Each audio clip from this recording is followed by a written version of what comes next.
राम राम जी। आज का मेरा विचार है, इंसान को अपनी लाइन नहीं छोड़नी चाहिए।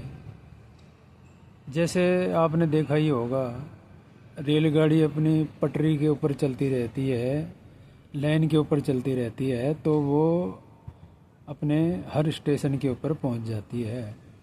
और वही रेलगाड़ी के अंदर आप कितना ही सामान, कितने ही यात्री बैठा दो, और वो आपको मंजिल तक पहुंचा देगी अपने स्टेशन पर। मगर वही रेलगाड़ी अगर पटरी से उतर गई तो क्या होगा कि वो आपको वहीं का वहीं छोड़ देगी।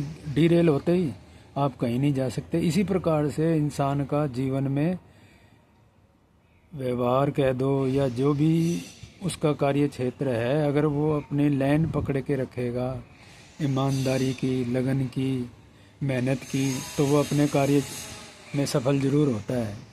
अब आपने देखा ही होगा कि कई तो बिजनेसमैन होते हैं, वो अपनी दौलत गंवा बैठते हैं, मगर वो अपने व्यवहार और अपनी जो साख होती है उसको बनाए रखते हैं, और वो लोगों का भरोसा वापस हासिल करके और फिर सफलता प्राप्त कर लेते हैं, फिर दौलतमंद हो जाते हैं। तो अब जैसे मान लो, हम जब छोटे थे, साइकिल चलाना सीखते थे,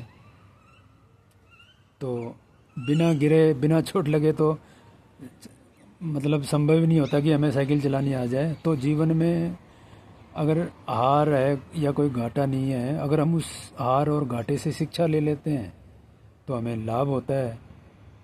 और बिना चोट खाए या बिना कोई घाटा या सबक लिए अगर हम जीवन में आगे बढ़ते हैं, तो वो ऐसा ही होगा जैसे हम पेपर में किसी दूसरे के पेपर की नकल मारना। तो इंसान को अपने आप को, जो भी उसके अंदर घाटा है या कोई दुख है या कोई चोट है, उससे शिक्षा लेनी चाहिए।